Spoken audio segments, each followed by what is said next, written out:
Hello, you're watching Initiative Africa. My name is Asha Sampath. Welcome to this new edition of your weekly magazine featuring Africa on the move through smart innovations and initiatives that work. Let's get on with the show with our top stories today. Governance is his fight. Dele Farutimi studied law at the University of Lagos. He became a lawyer with the idea of imposing transparency and criminal responsibility on everyone. He is active in the Nigerian organization rallying citizens against oppression. Remember, he's our guest this week. We have had a situation where for too long, individuals have come to believe that they are in a position to determine who has committed the offense of blasphemy, something that should not in the first place be applying to a non-Muslim. Hard work and determined women heading to the Parakou granite crushing site in Benin, which attracts more than 600 people every day.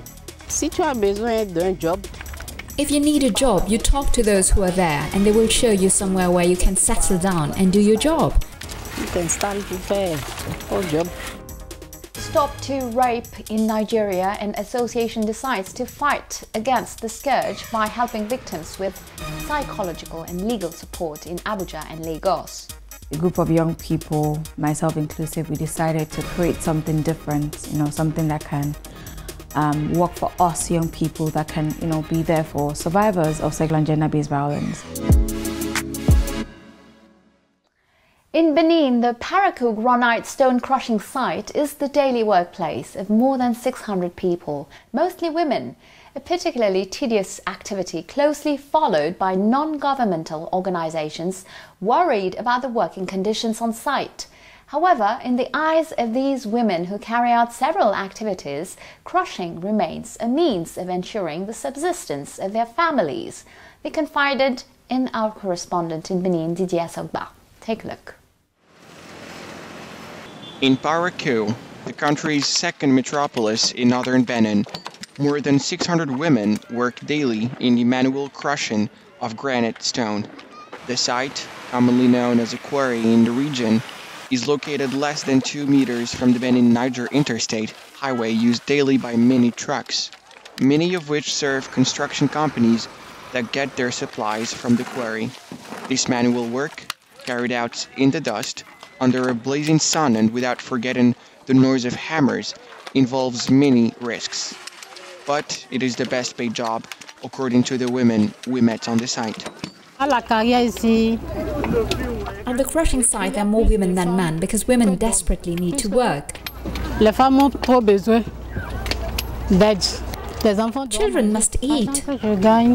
The money I earn, I'm making tontine to invest in something or other activities. To quickly earn money, the gig at the quarry is perfect, and it is why I chose to work here at the crushing site. I started, it's been at least 3 months. Today I have already filled 2 barrels. I come 6 times a week here at the quarry.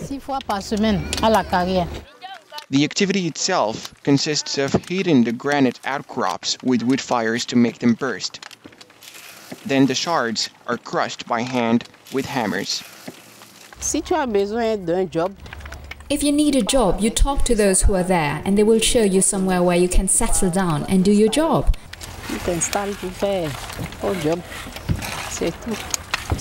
If you're quick, you can fill at least 2 barrels per day. We're paid 1,400 CFA francs per barrel.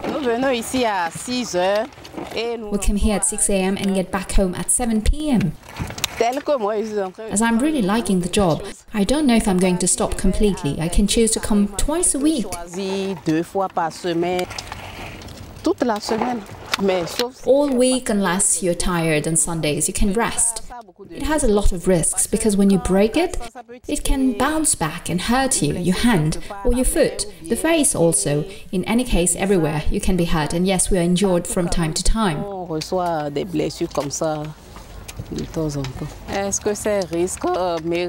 all these risks worth what we gain? We can say yes, because there's no better job. Coming to a crushing site can be a springboard for young girls looking for a way to embark on a training without any means or support. This is a compulsory step for many women looking for ways to pursue any kind of training. I came here to the Parakou quarry to make money to pay my sewing training fees. Once, while breaking the stone, the pebble hurt my hand and I started to bleed. At the Parakou quarry, apart from stone crushing, there are stone pickers. They take care of grouping the crushed stones in specific places to make it easier for the trucks that cannot climb the hill. They earn the lowest income. If I come here, it's just to do the loading. I earned 900 CFA francs per day with 9 barrels. The unit price is 100 CFA francs and I'm paid on the same day.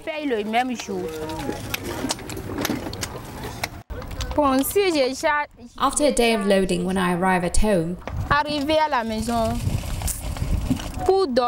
it is sometimes difficult to sleep because I feel discomfort in my joints. I do this because there's nothing better to do, and I do not want to turn to prostitution.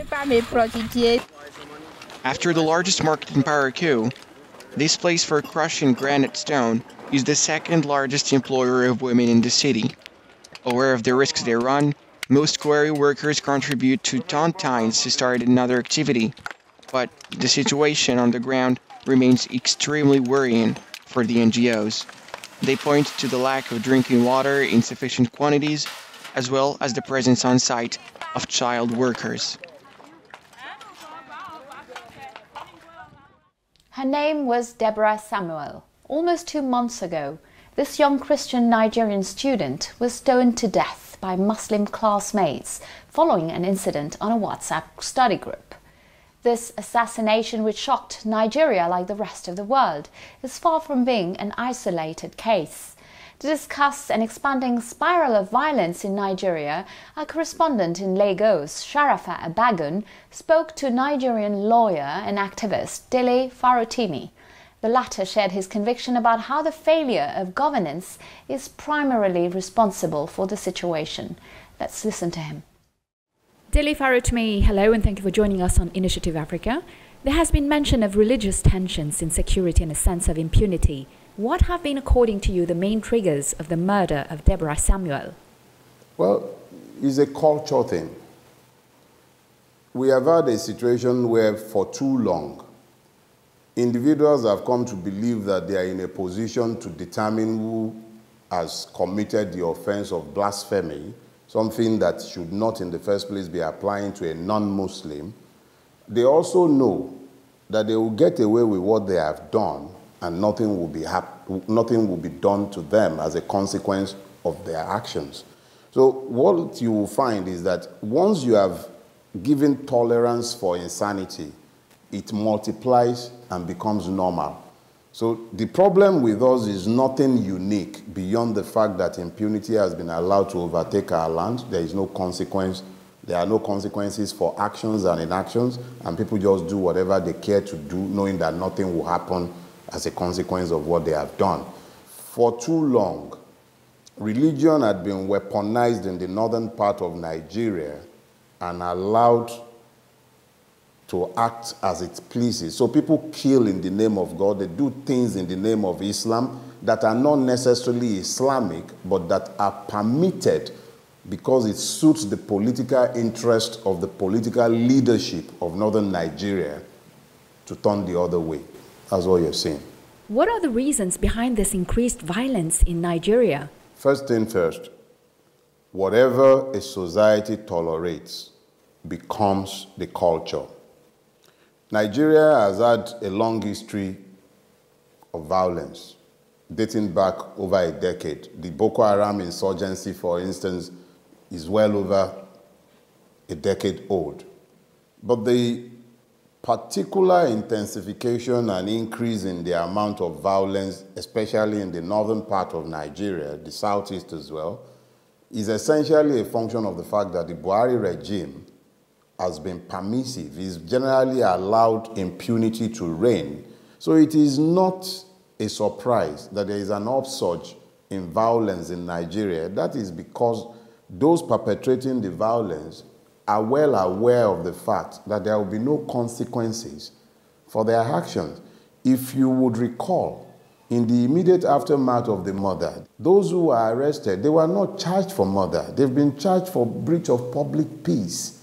And even as watery as those charges are, there were public protests within the Sokoto metropolis. The governor had to impose curfew. That tells you that the society in which she was killed is not shocked or surprised by such killings, which were done in the name of God, but certainly was anything but godly, because there was no blasphemy. But the nepotism has enabled impunity, and the impunity has allowed the violence. What is the role of the vigilante groups, some very large and armed? Are they part of the problem? The vigilante groups, I would prefer to see them more as indicators than as part of a problem. They are indicators of the presence of a deep malaise. And what is this? It is the implosion of the state, the failure of the state and its incapacity to protect the lives and properties of the citizens that has led to the rise of vigilante groups who are stepping into the gap that should ordinarily have been occupied by the law enforcement agencies, who have become complicit in most cases. So you see that there is a breakdown of trust between the communities and the police force, because the police force are not community-based. So, and the vigilante groups are largely community-based. So you find some of them that are regulated by government, and you find some that exist outside the ambit of the government. So the vigilante groups are not in themselves problems, but they are markers indicating the failure of the state, because if the state were to be functioning as it should, and if it were to be the actor that it should be within the space, the one with the monopoly of force, then we wouldn't have any need for vigilante groups. But the vigilante groups are there because the state has failed. What solutions would you consider the best to break the cycle of violence? The key reason Nigeria is in the mess it is in is because the state is failing. Law and order has failed.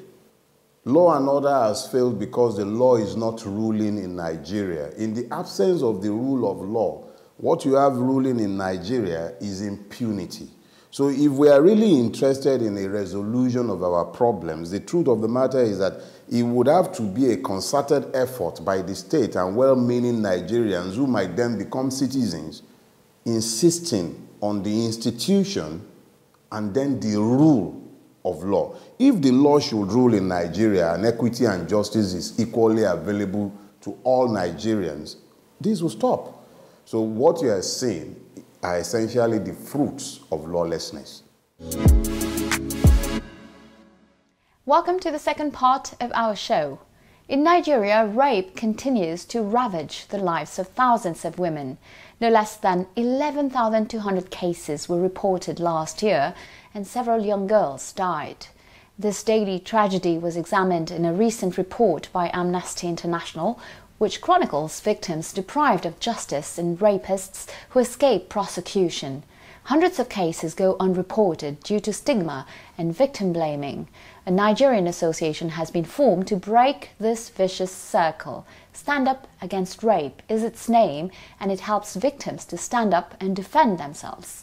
Our correspondent in Abuja, Hugo Yuana, wants to discover this initiative. I was in school one day and I was making my way to the supermarket just very close to my hostel, and I was grabbed by some group of men, and that was when it happened. I was sexually assaulted, and all I could do was just scream and call out for help.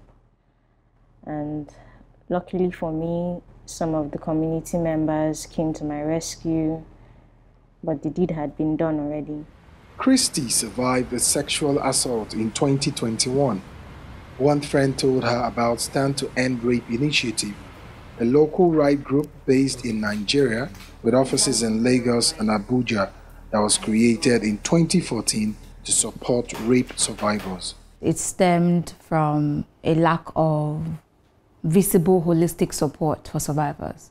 So a group of young people, myself inclusive, we decided to create something different, something that can work for us young people, that can, be there for survivors of sexual and gender-based violence. From forced and early marriages to the physical, mental, or sexual assault on a woman, nearly 3 in 10 Nigerian women have experienced physical violence by age 15, according to the UNFPA Nigeria.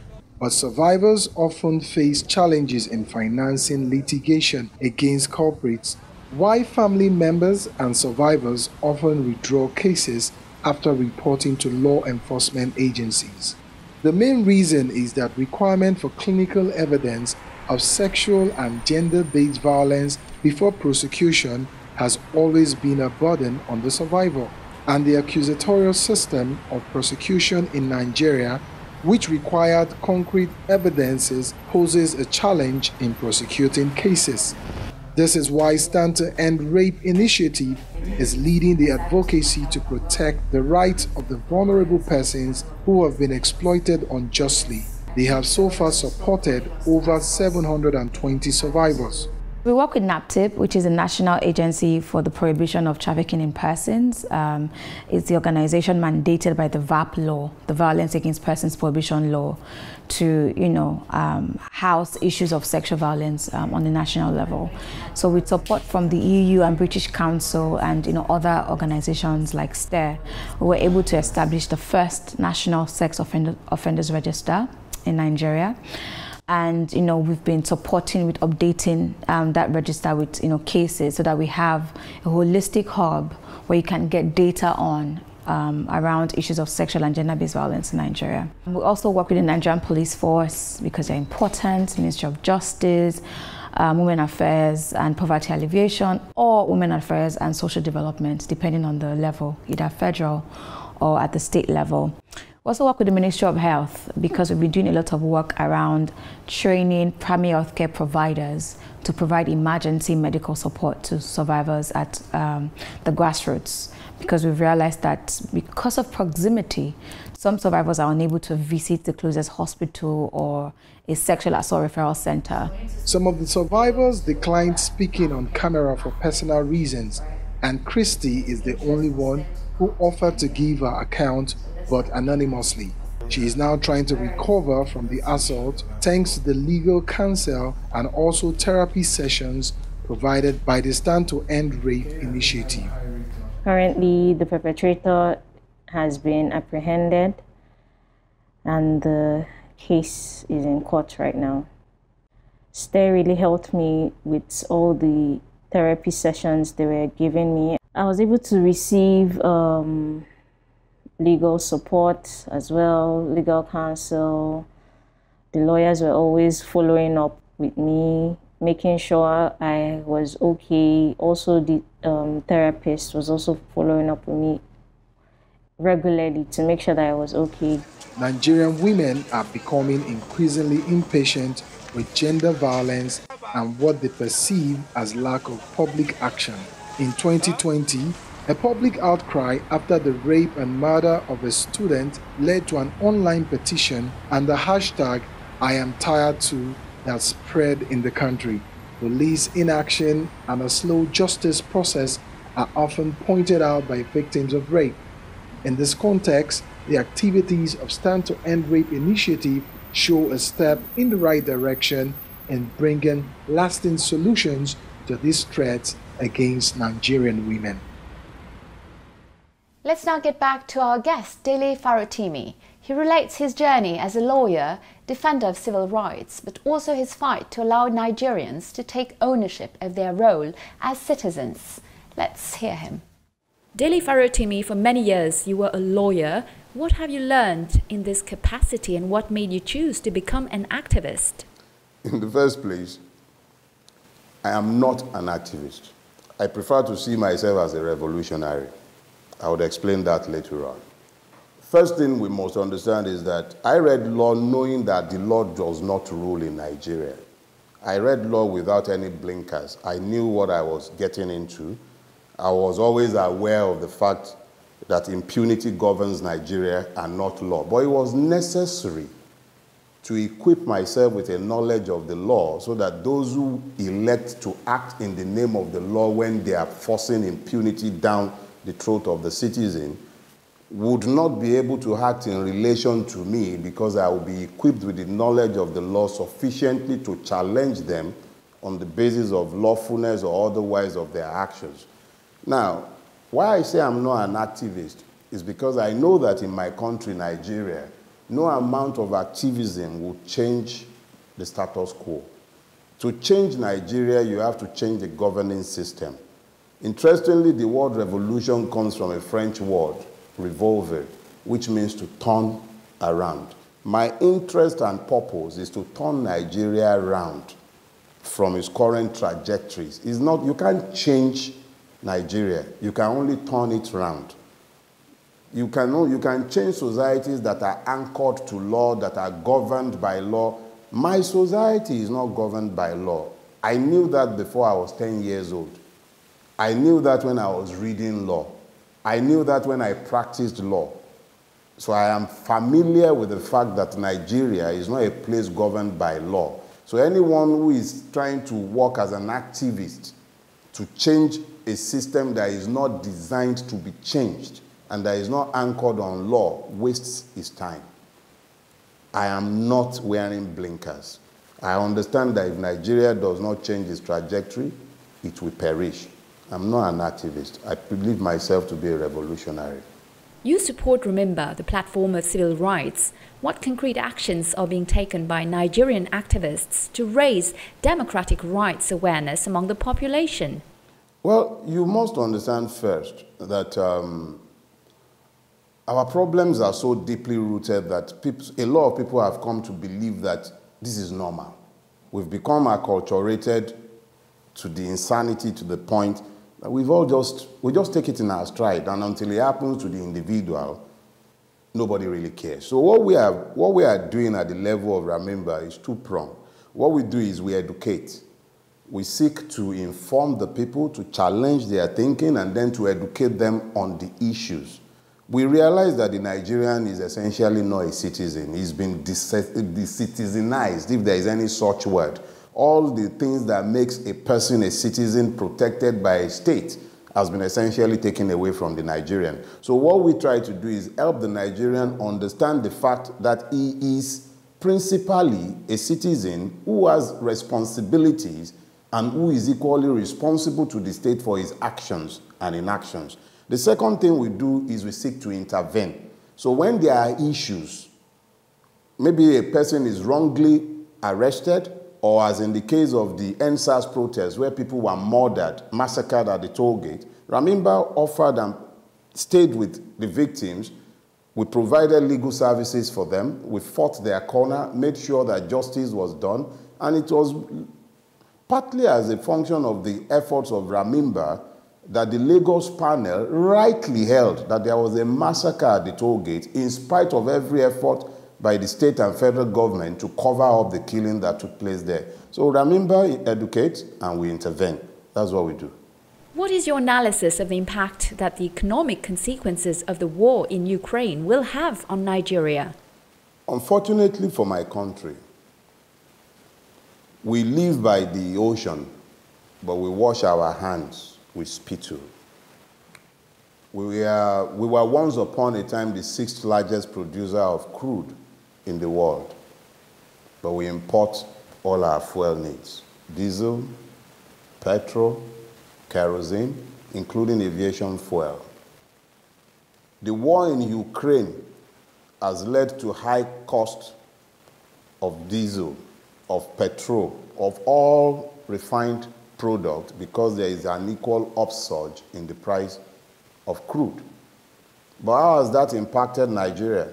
Given the fact that we have no refining capacity as of today, we are having to import every one of our fuel needs at great cost. We are exporting crude without adding value. So our recession is guaranteed as a function of the myopia that governs our country. That is before you start dealing with issues of wheat. We are a net importer. Up until about a few years ago, at least there were efforts at import replacement, and they were planting all sorts of cereals in Nigeria. But with the insecurity, I think it was just a couple of days ago, 40 farmers or thereabouts were slaughtered in Borno. So what you have is an abandonment of the farming communities, which means that we have become more dependent on imported food in a time when we are earning less dollars and we are spending by far more than we are earning. So there is going to be, for me, a devastating effect on our economy as we go forward, and we're already seeing evidences of that with the collapse of our currency. But the worst part, which we might not be paying attention to now, but which we need to pay serious attention to, is the Russian presence in Mali, which will have an effect on the Nigerian security situation eventually. So for us, there is nothing good about the Russian invasion of Ukraine, because it simply means that French and Russian interests are going to be colliding in Mali, and Mali has always been the root and source of the problems that comes to Nigeria security-wise through the Sahel. So we are again going to find ourselves in the crossroads of Western and Russian interests.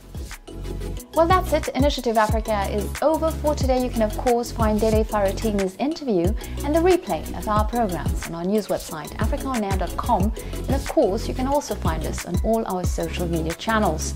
Feel free to share, like, and comment with the hashtag Initiative Africa. And don't forget, next week, same time, same channel, I'll see you again with a new edition of Business Africa. Have a great week, everyone, and goodbye.